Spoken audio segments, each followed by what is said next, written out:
Welcome to Soft Hour Library. Tonight's story begins now. Close your eyes and rest. Chapter 81. The Pequod Meets the Virgin. The predestinated day arrived, and we duly met the ship Jungfrau Dirk de Deer, master of Bremen. At one time the greatest whaling people in the world, the Dutch and Germans are now among the least. But here and there, at very wide intervals of latitude and longitude, you still occasionally meet with their flag in the Pacific. For some reason, the Jungfrau seemed quite eager to pay her respects. While yet some distance from the Pequod, she rounded to, and dropping a boat, her captain was impelled towards us, impatiently standing in the bows instead of the stern. "What has he in his hand there?" cried Starbuck, pointing to something wavingly held by the German. "Impossible, a lamp feeder." "Not that," said Stubb. No, it's a coffee pot, mister." "Starbuck, he's coming off to make us our coffee, is the Yarman. Don't you see that big tin can there alongside of him? That's his boiling water." "Oh, he's all right, is the Yarman." "Go along with you," cried Flask. "It's a lamp feeder and an oil can. He's out of oil and has come a-begging." However curious it may seem for an oil ship to be borrowing oil on the whale ground, and however much it may inadvertently contradict the old proverb about carrying coals to Newcastle, yet sometimes such a thing really happens, and in the present case, Captain Dirk de Deer did indubitably conduct a lamp feeder, as Flask did declare. As he mounted the deck, Ahab abruptly accosted him, without at all heeding what he had in his hand. But in his broken lingo, the German soon evinced his complete ignorance of the white whale, immediately turning the conversation to his lamp feeder and oil can, with some remarks touching his having to turn into his hammock at night in profound darkness, his last drop of Bremen oil being gone, and not a single flying fish yet captured to supply the deficiency, concluding by hinting that his ship was indeed what in the fishery is technically called a clean one, that is, an empty one, well deserving the name of Jungfrau or the Virgin.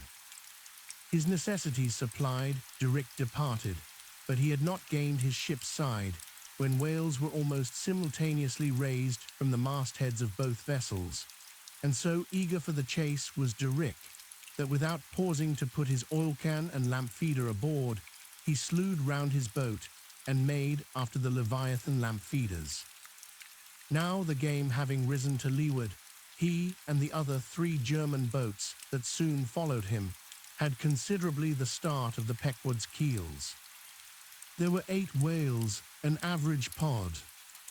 Aware of their danger, they were going all abreast with great speed straight before the wind, rubbing their flanks as closely as so many spans of horses in harness. They left a great, wide wake, as though continually unrolling a great wide parchment upon the sea. Full in this rapid wake, and many fathoms in the rear, swam a huge, humped old bull, which by his comparatively slow progress, as well as by the unusual yellowish incrustations overgrowing him, seemed afflicted with the jaundice or some other infirmity. Whether this whale belonged to the pod in advance seemed questionable, for it is not customary for such venerable leviathans to be at all social. Nevertheless, he stuck to their wake, though indeed their backwater must have retarded him, because the white bone or swell at his broad muzzle was a dashed one, like the swell formed when 2 hostile currents meet. His spout was short, slow, and laborious, coming forth with a choking sort of gush, and spending itself in torn shreds, followed by strange subterranean commotions in him, which seemed to have egress at his other buried extremity, causing the waters behind him to upbubble. "Who's got some paregoric?" said Stubb. "He has the stomachache, I'm afraid." "Lord, think of having half an acre of stomachache. Adverse winds are holding mad Christmas in him, boys." It's the first foul wind I ever knew to blow from astern. But look, did ever whale yaw so before? It must be he's lost his tiller.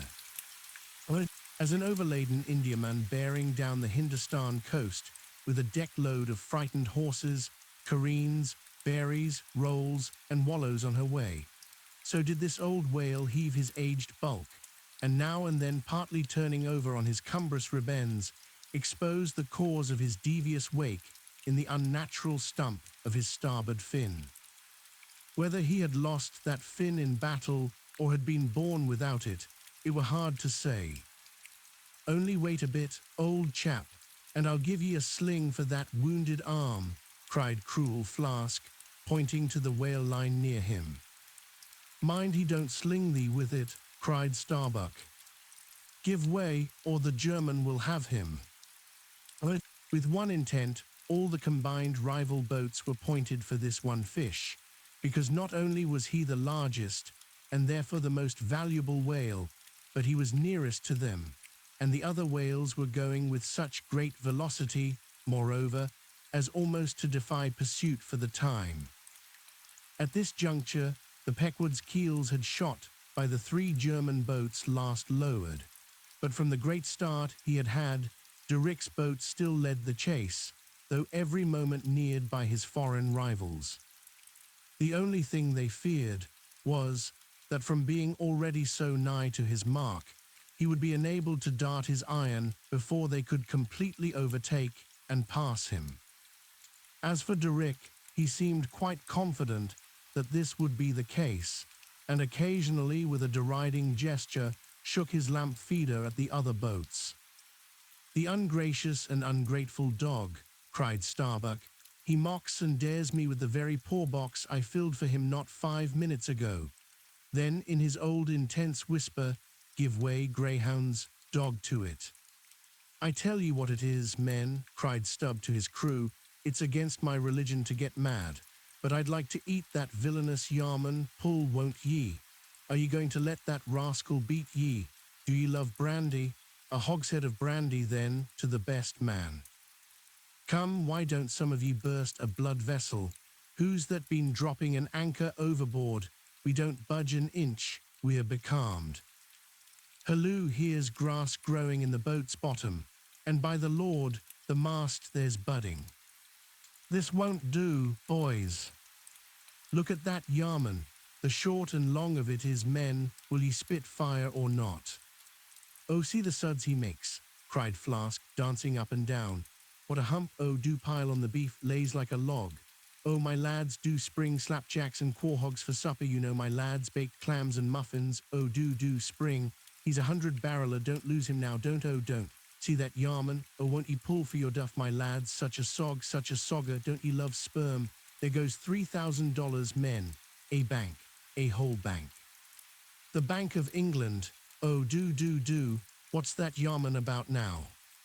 At this moment de Rick was in the act of pitching his lamp feeder at the advancing boats, and also his oil can, perhaps with the double view of retarding his rivals' way, and at the same time economically accelerating his own by the momentary impetus of the backward toss. The unmannerly Dutch dogger, cried Stubb. Pull now, men, like 50,000 line of battleship, loads of red-haired devils. What d'ye say, Tashtigo? Are you the man to snap your spine in 22 pieces for the honor of old Gayhead? What d'ye say? I say, pull like goddamn, cried the Indian. Fiercely but evenly incited by the taunts of the German, the Pequod's 3 boats now began ranging almost abreast, and so disposed, momentarily neared him. In that fine, loose, chivalrous attitude of the headsman when drawing near to his prey, the 3 mates stood up proudly, occasionally backing the after oarsman with an exhilarating cry of, there she slides now, hurrah for the white ash breeze, down with the yarman, sail over him. But so decided an original start had de Rick had, that spite of all their gallantry, he would have proved the victor in this race, had not a righteous judgment descended upon him in a crab which caught the blade of his midship oarsman, while this clumsy lubber was striving to free his white-ash, and while, in consequence, Derrick's boat was nigh to capsizing, and he thundering away at his men in a mighty rage, that was a good time for Starbuck, Stubb, and Flask. With a shout, they took a mortal start forwards, and slantingly ranged up on the Germans' quarter. An instant more, and all four boats were diagonally in the whale's immediate wake, while stretching from them, on both sides, was the foaming swell that he made. It was a terrific, most pitiable, and maddening sight. The whale was now going head out, and sending his spout before him in a continual tormented jet, while his one poor fin beat his side in an agony of fright. Now to this hand, now to that, he yawed in his faltering flight, and still at every billow that he broke, he spasmodically sank in the sea, or sideways rolled towards the sky his one beating fin. So have I seen a bird with clipped wing making affrighted broken circles in the air, vainly striving to escape the piratical hawks. But the bird has a voice, and with plaintive cries will make known her fear. But the fear of this vast dumb brute of the sea was chained up and enchanted in him. He had no voice, save that choking respiration through his spiracle, and this made the sight of him unspeakably pitiable, while still, in his amazing bulk, portcullis jaw, and omnipotent tail, there was enough to appall the stoutest man who so pitied. Seeing now that but a very few moments more would give the Pequod's boats the advantage, and rather than be thus foiled of his game, Derrick chose to hazard what to him must have seemed a most unusually long dart, ere the last chance would forever escape. But no sooner did his harpooner stand up for the stroke, than all three tigers, Queequeg, Tashtego, Dagu, instinctively sprang to their feet, and standing in a diagonal row, simultaneously pointed their barbs, and darted over the head of the German harpooner. Their three Nantucket irons entered the whale. Blinding vapors of foam and white fire, the three boats, in the first fury of the whale's headlong rush, bumped the Germans aside with such force that both Derrick and his baffled harpooner were spilled out and sailed over by the three flying keels. "Don't be afraid, my butterboxes," cried Stubb, casting a passing glance upon them as he shot by. "Ye'll be picked up presently, all right. I saw some sharks astern, Sint. Bernard's dogs, you know, relieve distressed travellers. Hurrah, this is the way to sail now. Every keel a sunbeam, hurrah, here we go like three tin kettles at the tail of a mad cougar. This puts me in mind of fastening to an elephant in a tilbury on a plain. Makes the wheel spokes fly, boys, when you fasten to him that way, and there's danger of being pitched out too when you strike a hill. Hurrah, this is the way a fellow feels when he's going to Davy Jones, all a rush down an endless inclined plane. Hurrah, this whale carries the everlasting mail." But the monster's run was a brief one. Giving a sudden gasp, he tumultuously sounded. With a grating rush, the three lines flew round the loggerheads with such a force as to gouge deep grooves in them, while so fearful were the harpooneers that this rapid sounding would soon exhaust the lines, that using all their dexterous might, they caught repeated smoking turns with the rope to hold on. Till at last, owing to the perpendicular strain from the lead-line chocks of the boats, whence the three ropes went straight down into the blue, the gunwales of the bows were almost even with the water, while the three sterns tilted high in the air. And the whale soon ceasing to sound, for some time they remained in that attitude, fearful of expending more line, though the position was a little ticklish. But though boats have been taken down and lost in this way, yet it is this holding on, as it is called, this hooking up by the sharp barbs of his live flesh from the back, this it is that often torments the Leviathan into soon rising again to meet the sharp lance of his foes. Yet not to speak of the peril of the thing, it is to be doubted whether this course is always the best, for it is but reasonable to presume that the longer the stricken whale stays under water, the more he is exhausted.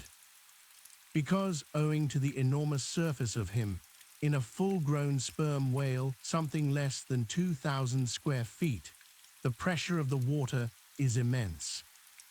We all know what an astonishing atmospheric weight we ourselves stand up under, even here, above ground in the air.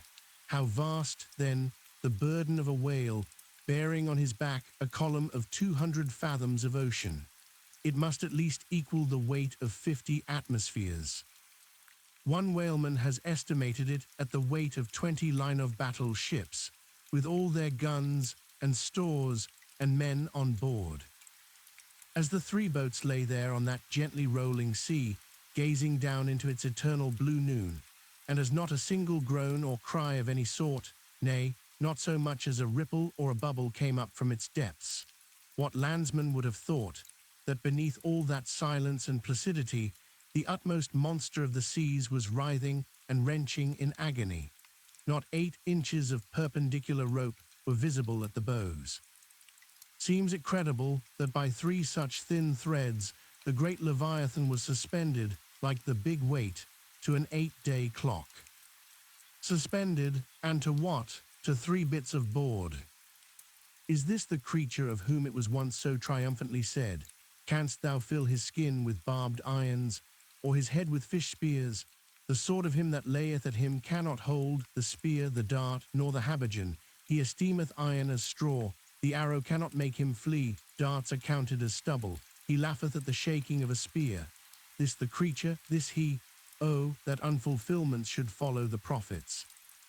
For with the strength of 1,000 thighs in his tail, Leviathan had run his head under the mountains of the sea, to hide him from the Pequod's fish spears. In that sloping afternoon sunlight, the shadows that the 3 boats sent down beneath the surface must have been long enough and broad enough to shade half Xerxes' army. Who can tell how appalling to the wounded whale must have been such huge phantoms flitting over his head? "Stand by, men, he stirs," cried Starbuck, as the 3 lines suddenly vibrated in the water, distinctly conducting upwards to them, as by magnetic wires, the life and death throbs of the whale, so that every oarsman felt them in his seat. The next moment, relieved in great part from the downward strain at the bows, the boats gave a sudden bounce upwards, as a small ice field will, when a dense herd of white bears are scared from it into the sea. Haul in, cried Starbuck again, he's rising." The lines of which, hardly an instant before, not one hand's breadth could have been gained, were now in long, quick coils flung back all dripping into the boats, and soon the whale broke water within 2 ships' lengths of the hunters. His motions plainly denoted his extreme exhaustion. In most land animals there are certain valves or floodgates in many of their veins, whereby when wounded, the blood is in some degree at least instantly shut off in certain directions. Not so with the whale, one of whose peculiarities it is to have an entire non-valvular structure of the blood vessels, so that when pierced even by so small a point as a harpoon, a deadly drain is at once begun upon his whole arterial system, and when this is heightened by the extraordinary pressure of water at a great distance below the surface, his life may be said to pour from him in incessant streams. Yet so vast is the quantity of blood in him, and so distant and numerous its interior fountains, that he will keep thus bleeding and bleeding for a considerable period, even as in a drought a river will flow, whose source is in the well springs of far-off and undiscernible hills. Even now, when the boats pulled upon this whale and perilously drew over his swaying flukes, and the lances were darted into him, they were followed by steady jets from the new-made wound, which kept continually playing, while the natural spout-hole in his head was only at intervals, however rapid, sending its affrighted moisture into the air. From this last vent no blood yet came, because no vital part of him had thus far been struck. His life, as they significantly call it, was untouched. As the boats now more closely surrounded him, the whole upper part of his form, with much of it that is ordinarily submerged, was plainly revealed. His eyes, or rather the places where his eyes had been, were beheld. As strange misgrown masses gather in the knot-holes of the noblest oaks when prostrate, so from the points which the whale's eyes had once occupied now protruded blind bulbs, horribly pitiable to see. But pity there was none. For all his old age, and his one arm, and his blind eyes, he must die the death and be murdered, in order to light the gay bridals and other merry-makings of men, and also to illuminate the solemn churches that preach unconditional inoffensiveness by all to all. Still rolling in his blood, at last he partially disclosed a strangely discolored bunch or protuberance, the size of a bushel, low down on the flank. "A nice spot," cried Flask. "Just let me prick him there once." "Avast," cried Starbuck. "There's no need of that." But humane Starbuck was too late. At the instant of the dart, an ulcerous jet shot from this cruel wound, and goaded by it into more than sufferable anguish, the whale, now spouting thick blood, with swift fury blindly darted at the craft, bespattering them and their glorying crews all over with showers of gore, capsizing Flask's boat and marring the bows. It was his death stroke. For by this time, so spent was he by loss of blood, that he helplessly rolled away from the wreck he had made, lay panting on his side, impotently flapped with his stumped fin, then over and over slowly revolved like a waning world, turned up the white secrets of his belly, lay like a log, and died. It was most piteous, that last expiring spout. As when by unseen hands the water is gradually drawn off from some mighty fountain, and with half-stifled melancholy gurglings the spray column lowers and lowers to the ground, so the last long-dying spout of the whale. Soon, while the crews were awaiting the arrival of the ship, the body showed symptoms of sinking with all its treasures unrifled. Immediately, by Starbuck's orders, lines were secured to it at different points, so that ere long every boat was a buoy, the sunken whale being suspended a few inches beneath them by the cords. By very heedful management, when the ship drew nigh, the whale was transferred to her side and was strongly secured there by the stiffest fluke chains, for it was plain that unless artificially upheld, the body would at once sink to the bottom. It so chanced that almost upon first cutting into him with the spade, the entire length of a corroded harpoon was found embedded in his flesh, on the lower part of the bunch before described. But as the stumps of harpoons are frequently found in the dead bodies of captured whales, with the flesh perfectly healed around them, and no prominence of any kind to denote their place, therefore there must needs have been some other unknown reason in the present case fully to account for the ulceration alluded to. But still more curious was the fact of a lance-head of stone being found in him, not far from the buried iron, the flesh perfectly firm about it. Who had darted that stone lance, and when it might have been darted by some West Indian long before America was discovered? What other marvels might have been rummaged out of this monstrous cabinet, there is no telling. But a sudden stop was put to further discoveries by the ships being unprecedentedly dragged over sideways to the sea, owing to the body's immensely increasing tendency to sink. However, Starbuck, who had the ordering of affairs, hung on to it to the last, hung on to it so resolutely indeed that when at length the ship would have been capsized, if still persisting in locking arms with the body, then, when the command was given to break clear from it, such was the immovable strain upon the timber heads to which the fluke chains and cables were fastened, that it was impossible to cast them off. Meantime, everything in the Pequod was aslant. To cross to the other side of the deck was like walking up the steep gabled roof of a house. The ship groaned and gasped. Many of the ivory inlayings of her bulwarks and cabins were started from their places by the unnatural dislocation. In vain handspikes and crows were brought to bear upon the immovable fluke chains to pry them adrift from the timber heads, and so low had the whale now settled that the submerged ends could not be at all approached, while every moment whole tons of ponderosity seemed added to the sinking bulk, and the ship seemed on the point of going over. Hold on, won't ye?" cried Stubb to the body. "Don't be in such a devil of a hurry to sink. By thunder, men, we must do something or go for it. No use prying there. Avast, I say, with your handspikes, and run one of ye for a prayer book and a penknife, and cut the big chains."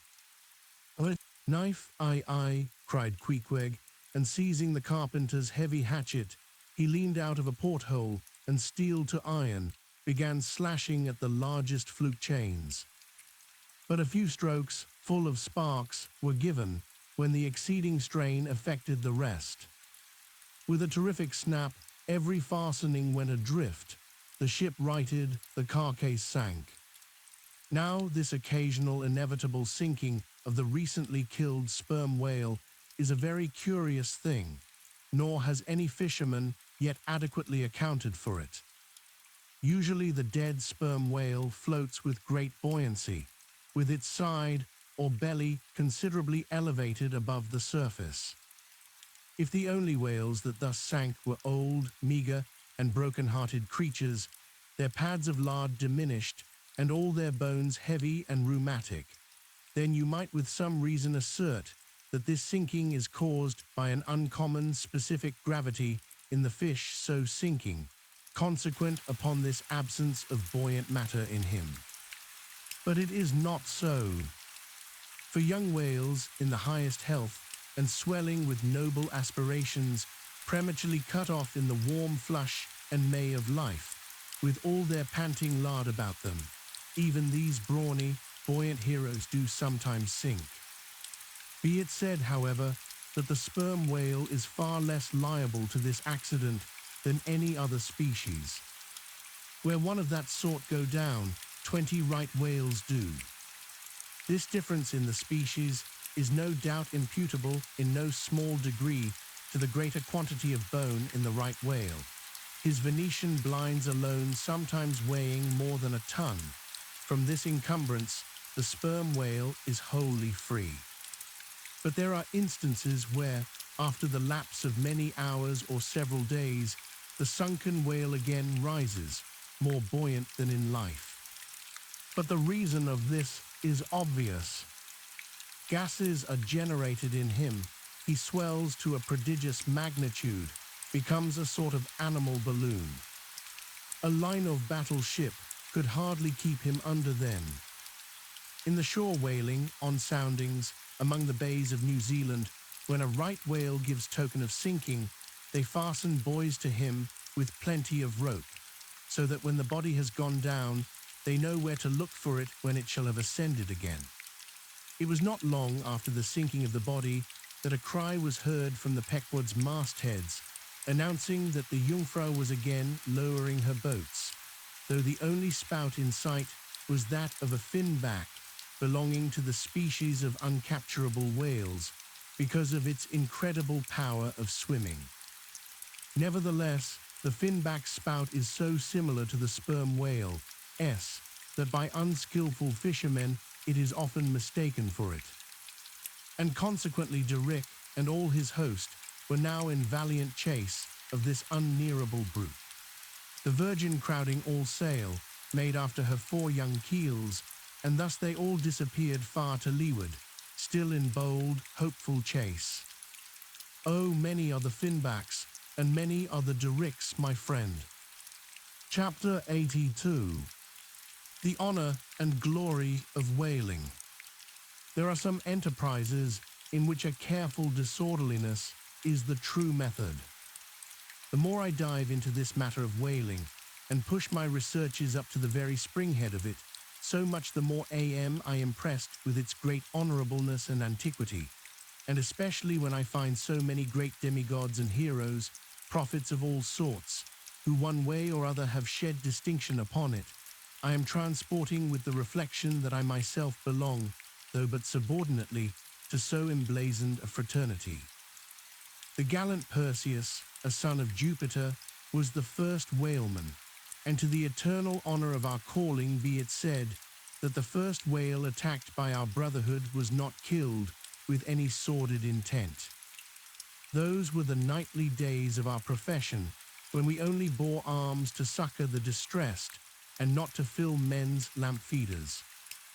Everyone knows the fine story of Perseus and Andromeda, how the lovely Andromeda, the daughter of a king, was tied to a rock on the seacoast, and as Leviathan was in the very act of carrying her off, Perseus, the prince of whalemen, intrepidly advancing, harpooned the monster, and delivered and married the mate.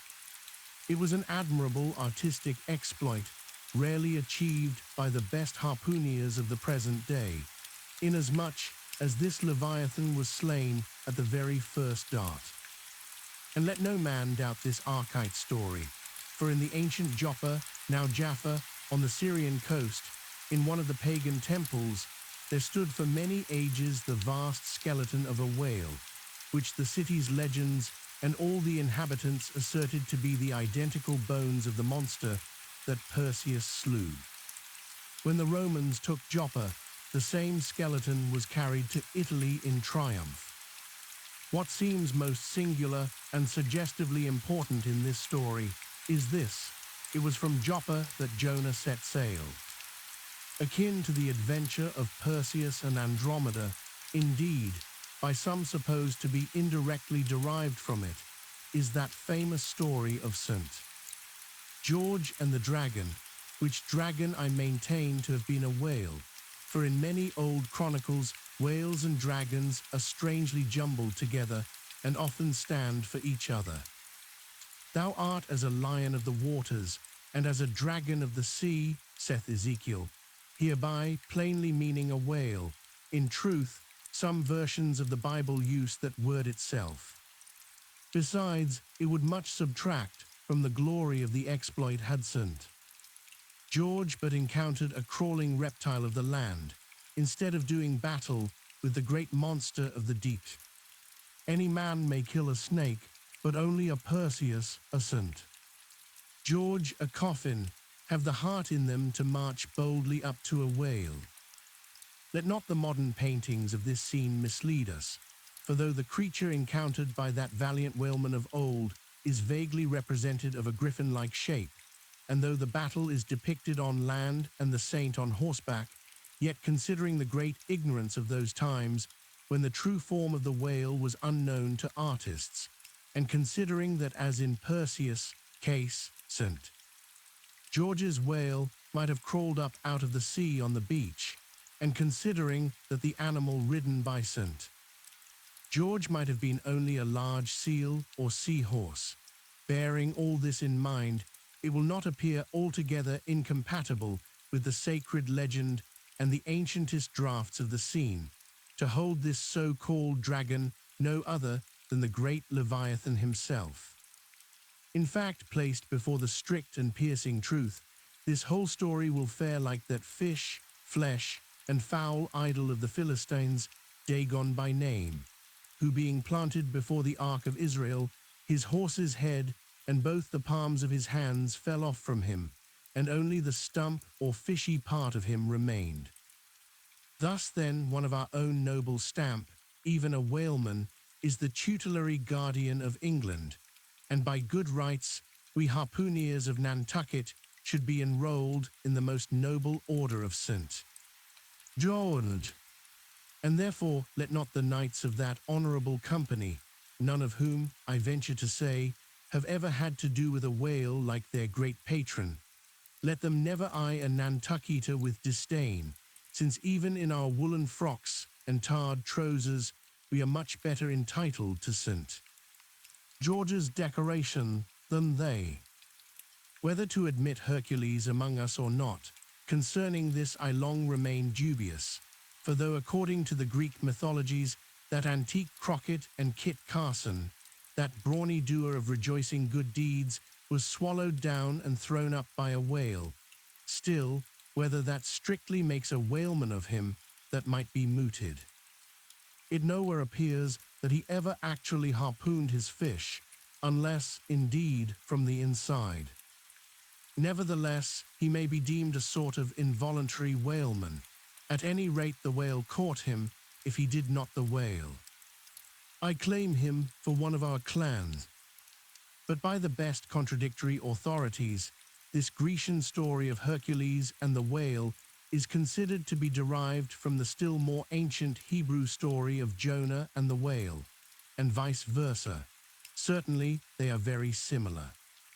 If I claim the demigod then, why not the prophets?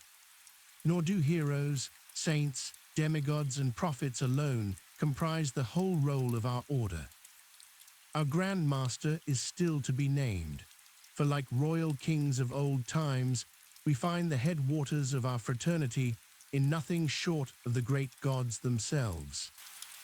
That wondrous oriental story is now to be rehearsed from the Shasta, which gives us the dread Vishnu, one of the three persons in the Godhead of the Hindus, gives us this divine Vishnu himself for our Lord, Vishnu, who, by the first of his 10 earthly incarnations, has forever set apart and sanctified the way. When Brahma, or the god of gods, Seth the Shasta, resolved to recreate the world after one of its periodical dissolutions, he gave birth to Vishnu to preside over the work. But the Vedas, or mystical books, whose perusal would seem to have been indispensable to Vishnu before beginning the creation, and which therefore must have contained something in the shape of practical hints to young architects, these Vedas were lying at the bottom of the waters. So Vishnu became incarnate in a whale, and sounding down in him to the uttermost depths, rescued the sacred volumes. Was not this Vishnu a whaleman then, even as a man who rides a horse is called a horseman? Perseus Sunday. George, Hercules, Jonah, and Vishnu, there's a member roll for you. What club but the whalemans can head off like that? Chapter 83. Jonah historically regarded. Reference was made to the historical story of Jonah and the whale in the preceding chapter. Now some Nantucketas rather distrust this historical story of Jonah and the whale. But then there were some skeptical Greeks and Romans who, standing out from the orthodox pagans of their times, equally doubted the story of Hercules and the whale and Arion and the dolphin. And yet their doubting those traditions did not make those traditions one whit the less facts, for all that. One old Sag Harbor whaleman's chief reason for questioning the Hebrew story was this. He had one of those quaint old-fashioned Bibles, embellished with curious, unscientific plates, one of which represented Jonah's whale with two spouts in his head, a peculiarity only true with respect to a species of the Leviathan, the right whale, and the varieties of that order, concerning which the fishermen have this saying, "A penny roll would choke him. His swallow is so very small." But to this, Bishop Jebb's anticipative answer is ready. It is not necessary, hints the bishop, that we consider Jonah as tombed in the whale's belly, but as temporarily lodged in some part of his mouth. And this seems reasonable enough in the good bishop. For truly, the right whale's mouth would accommodate a couple of whist tables and comfortably seat all the players. Possibly, too, Jonah might have ensconced himself in a hollow tooth, but on second thoughts, the right whale is toothless. Another reason which Sag Harbor, he went by that name, urged for his want of faith in this matter of the prophet, was something obscurely in reference to his incarcerated body and the whale's gastric juices. But this objection likewise falls to the ground, because a German exegetist supposes that Jonah must have taken refuge in the floating body of a dead whale, even as the French soldiers in the Russian campaign turned their dead horses into tents and crawled into them. Besides, it has been divined by other continental commentators that when Jonah was thrown overboard from the Joppa ship, he straightway effected his escape to another vessel nearby, some vessel with a whale for a figurehead, and I would add, possibly called the whale, as some craft are nowadays christened the shark, the gull, the eagle. Nor have there been wanting learned exegetists who have opined that the whale mentioned in the book of Jonah merely meant a life preserver, an inflated bag of wind, which the endangered prophet swam to, and so was saved from a watery doom. Poor Saghaba, therefore, seems worsted all round. But he had still another reason for his want of faith. It was this, if I remember right.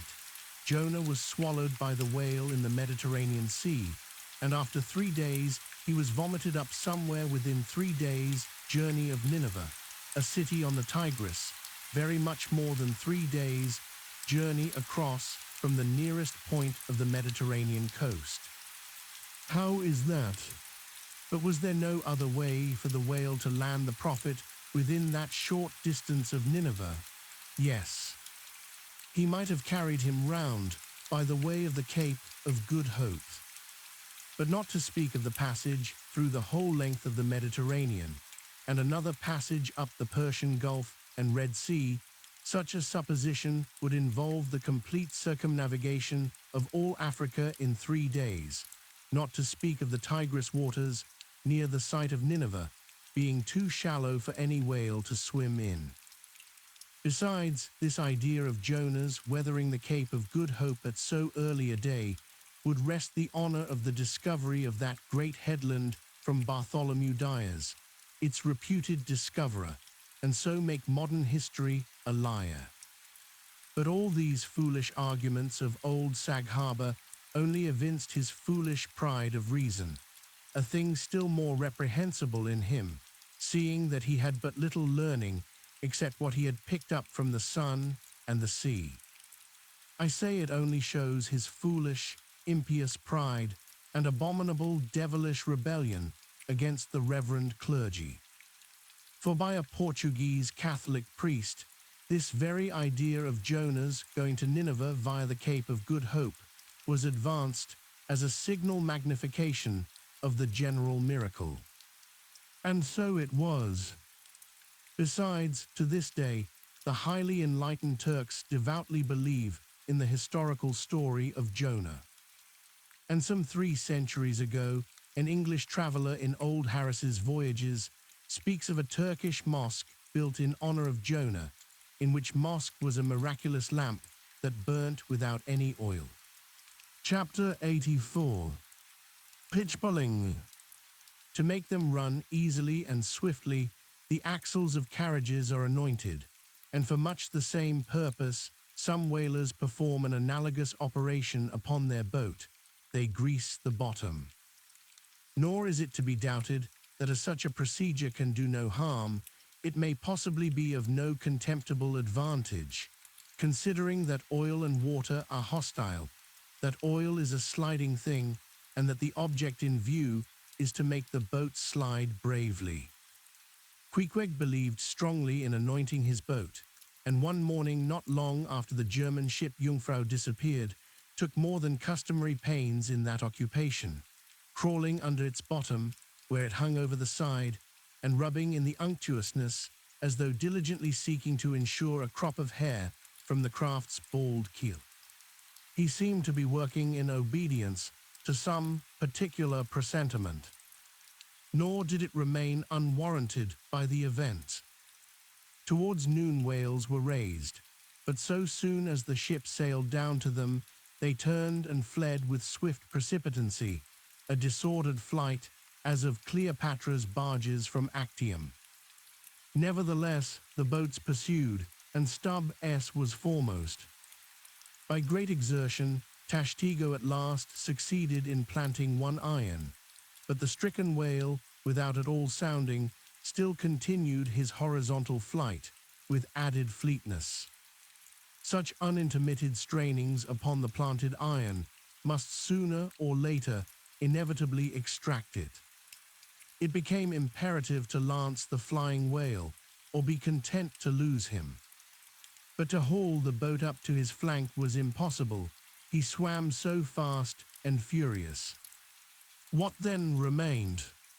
Of all the wondrous devices and dexterities, the sleights of hand and countless subtleties to which the veteran whaleman is so often forced, none exceed that fine maneuver with the lance called pitchpulling. Small sword or broadsword, in all its exercises boasts nothing like it. It is only indispensable with an inveterate running whale. Its grand fact and feature is the wonderful distance to which the long lance is accurately darted from a violently rocking, jerking boat under extreme headway. Steel and wood included, the entire spear is some 10 or 12 feet in length. The staff is much slighter than that of the harpoon, and also of a lighter material, pine. It is furnished with a small rope called a warp, of considerable length, by which it can be hauled back to the hand after darting. But before going further, it is important to mention here that though the harpoon may be pitchpuled in the same way with the lance, yet it is seldom done, and when done, is still less frequently successful, on account of the greater weight and inferior length of the harpoon as compared with the lance, which in effect becomes serious drawbacks. As a general thing, therefore, you must first get fast to a whale before any pitchpulling comes into play. Look now at Stubb, a man who from his humorous, deliberate coolness and equanimity in the direst emergencies was specially qualified to excel in pitchpulling. Look at him, he stands upright in the tossed bow of the flying boat.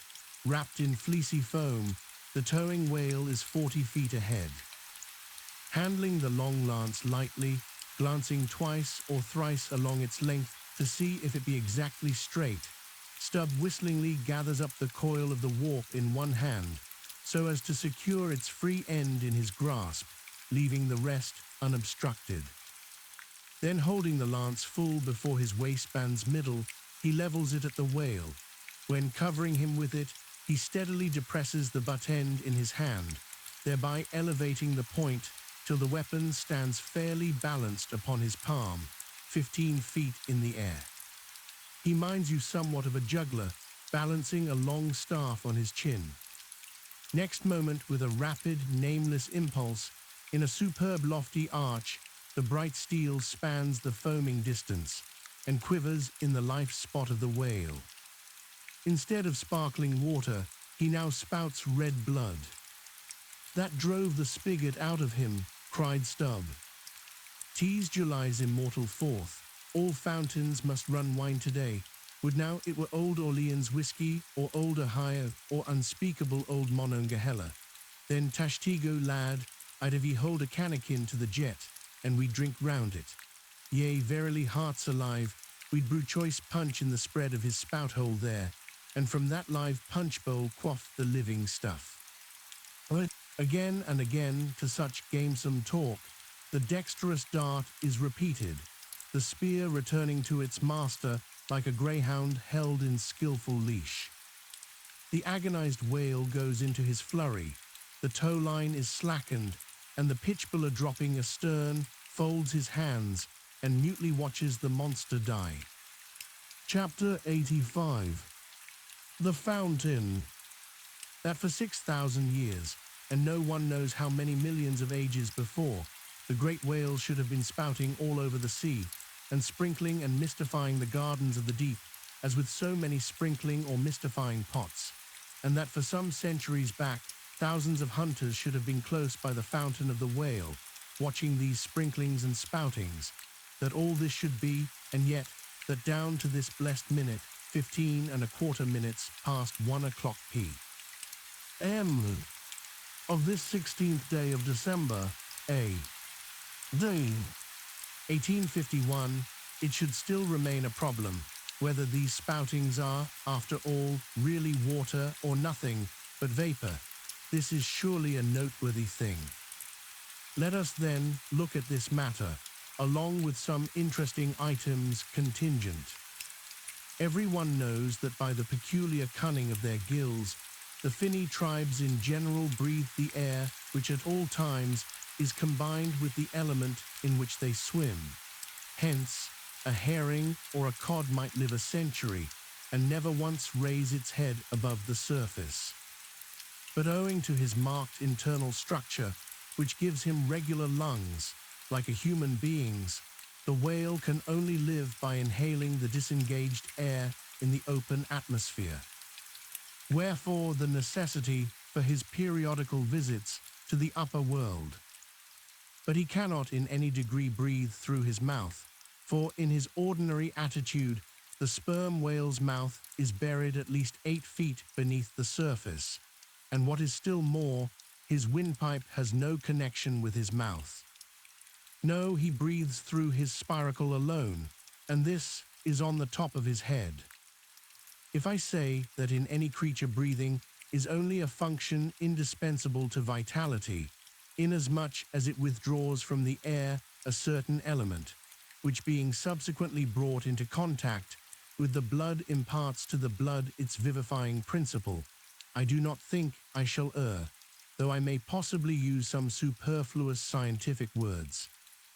Assume it, and it follows that if all the blood in a man could be aerated with one breath, he might then seal up his nostrils and not fetch another for a considerable time. That is to say, he would then live without breathing. Anomalous as it may seem, this is precisely the case with the whale, who systematically lives, by intervals, his full hour and more, when at the bottom, without drawing a single breath, or so much as in any way inhaling a particle of air. For remember, he has no gills. How is this? Between his ribs and on each side of his spine, he is supplied with a remarkable involved Cretan labyrinth of vermicelli-like vessels, which vessels, when he quits the surface, are completely distended with oxygenated blood. So that for an hour or more, 1,000 fathoms in the sea, he carries a surplus stock of vitality in him, just as the camel crossing the waterless desert carries a surplus supply of drink for future use in its 4 supplementary stomachs. The anatomical fact of this labyrinth is indisputable, and that the supposition founded upon it is reasonable and true seems the more cogent to me when I consider the otherwise inexplicable obstinacy of that Leviathan in having his spoutings out, as the fishermen phrase it. This is what I mean. If unmolested, upon rising to the surface, the sperm whale will continue there for a period of time exactly uniform with all his other unmolested risings. Say he stays 11 minutes and jets 70 times, that is, respires 70 breaths. Then whenever he rises again, he will be sure to have his 70 breaths over again to a minute. Now, if after he fetches a few breaths you alarm him, so that he sounds, he will be always dodging up again to make good his regular allowance of air. And not till those 70 breaths are told will he finally go down to stay out his full term below. Remark, however, that in different individuals these rates are different, but in any one they are alike. Now, why should the whale thus insist upon having his spoutings out, unless it be to replenish his reservoir of air descending for good? How obvious is it, too, that this necessity for the whale's rising exposes him to all the fatal hazards of the chase. For not by hook or by net could this vast Leviathan be caught, when sailing 1,000 fathoms beneath the sunlight. Not so much thy skill, then, O hunter, as the great necessities that strike the victory to thee. In man, breathing is incessantly going on, one breath only serving for 2 or 3 pulsations, so that whatever other business he has to attend to, waking or sleeping, breathe he must, or die he will. But the sperm whale only breathes about 1/7 or Sunday of his time. It has been said that the whale only breathes through his spout hole, If it could truthfully be added that his spouts are mixed with water, then I opine we should be furnished with the reason why his sense of smell seems obliterated in him.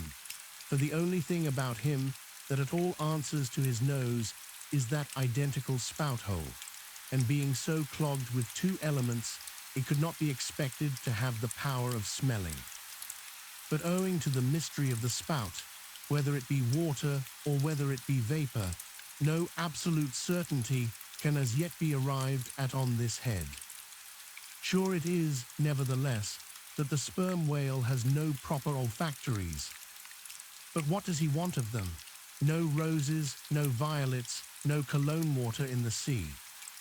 Furthermore, as his windpipe solely opens into the tube of his spouting canal, and as that long canal, like the Grand Erie Canal, is furnished with a sort of locks that open and shut for the downward retention of air or the upward exclusion of water, therefore the whale has no voice, unless you insult him by saying that when he so strangely rumbles, he talks through his nose. But then again, what has the whale to say? Seldom have I known any profound being that had anything to say to this world, unless forced to stammer out something by way of getting a living. Oh, happy that the world is such an excellent listener. Now the spouting canal of the sperm whale, chiefly intended as it is for the conveyance of air, and for several feet laid along horizontally just beneath the upper surface of his head, and a little to one side. This curious canal is very much like a gas pipe laid down in a city on one side of a street. But the question returns whether this gas pipe is also a water pipe. In other words, whether the spout of the sperm whale is the mere vapor of the exhaled breath, or whether that exhaled breath is mixed with water taken in at the mouth and discharged through the spiracle.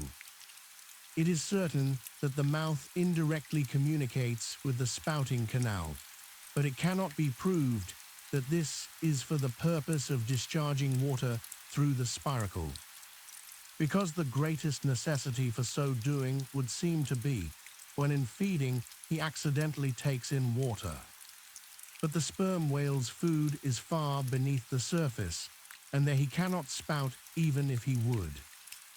Besides, if you regard him very closely and time him with your watch, you will find that when unmolested, there is an undeviating rhyme between the periods of his jets and the ordinary periods of respiration.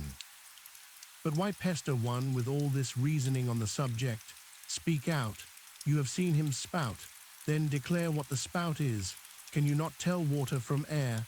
My dear sir, in this world it is not so easy to settle these plain things. I have ever found your plain things the knottiest of all. And as for this whale spout, you might almost stand in it, and yet be undecided as to what it is precisely. The central body of it is hidden in the snowy, sparkling mist enveloping it, and how can you certainly tell whether any water falls from it, when, always, when you are close enough to a whale to get a close view of his spout, he is in a prodigious commotion, the water cascading all around him. And if at such times you should think that you really perceive drops of moisture in the spout, how do you know that they are not merely condensed from its vapor? Or how do you know that they are not those identical drops superficially lodged in the spout hole fissure, which is countersunk into the summit of the whale's head? For even when tranquilly swimming through the midday sea in a calm, with his elevated hump sun-dried as a dromedary's in the desert, even then the whale always carries a small basin of water on his head, as under a blazing sun you will sometimes see a cavity in a rock filled up with rain. Nor is it at all prudent for the hunter to be over-curious touching the precise nature of the whale's spout. It will not do for him to be peering into it and putting his face in it. You cannot go with your pitcher to this fountain and fill it and bring it away. For even when coming into slight contact with the outer, vapory shreds of the jet, which will often happen, your skin will feverishly smart from the acridness of the thing so touching it. And I know one who, coming into still closer contact with the spout, whether with some scientific object in view or otherwise, I cannot say, the skin peeled off from his cheek and arm. Wherefore, among whalemen, the spout is deemed poisonous. They try to evade it. Another thing, I have heard it said, and I do not much doubt it, that if the jet is fairly spouted into your eyes, it will blind you. The wisest thing the investigator can do then, it seems to me, is to let this deadly spout alone. Still, we can hypothesize, even if we cannot prove and establish. My hypothesis is this, that the spout is nothing but mist.